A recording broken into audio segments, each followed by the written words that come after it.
A surprise, to be sure, but welcome. Hi everyone, welcome back to Palpatine. So, I've had a question in the back of my mind about who truly ran the Empire. I mean, if you look at it, the Imperial Senate had no real power. Palpatine was too busy experimenting with the dark side of the Force to pay attention to the needs of the Empire. Vader was off hunting Jedi with Inquisitors. So, who ran the Empire? Well, to know this, we have to look at the Imperial Ruling Council. The Imperial Ruling Council was the highest political power after the Emperor himself. But there was one key member who basically ran the galaxy. The Imperial Ruling Council was made up of the most brilliant, cunning, and trusted allies of Palpatine. They were the beings that were loyal to Palpatine and officially outranked Vader himself.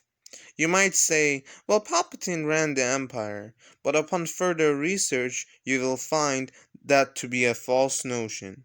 Because Palpatine already destroyed the Republic and the Jedi, and now he has established his empire. So now, all he wants is to gain power.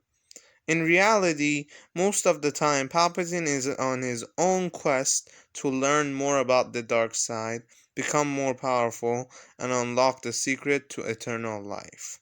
So he left the reins of the Empire to a key figure in the Imperial Ruling Council, who was the closest thing Palpatine ever had to a friend, and his name was Saint Pestage. This man was brilliant and did Palpatine's dirty work since his early 20s, even before Palpatine became a senator. These two go way back, and unlike Vader, Pestage was professional and the dirty work that he did was untraceable. He was so trustworthy and loyal that he was the only non-Force user to know Palpatine's true identity before the Clone Wars. Sidious and Pestage saved Plagueis from an assassination attempt, and surprisingly, neither of the Sith killed him because they knew he was too loyal and trustworthy to ever fail them. So Pestage was the guy who ran the Empire because Palpatine trusted him so much. I mean, Palpatine gave him the official Imperial seal, allowing him to sign and enact anything without ever needing Palpatine's approval. This enraged many admirals and the Imperial Ruling Council, especially Masamida, who felt that he had done way more for Palpatine than Pestage had ever imagined.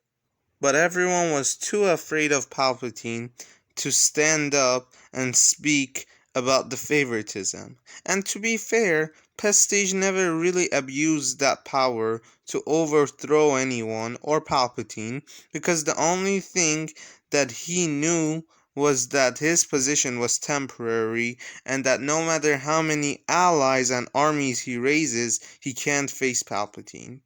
He had seen Palpatine in action. He was the only one who had seen the real footage of what Palpatine did to Yoda and the 4 Jedi Masters who came to arrest him. So really, he just ran the Empire in the absence of Palpatine, who was gaining power. But he was hated for the favoritism he received from the Emperor.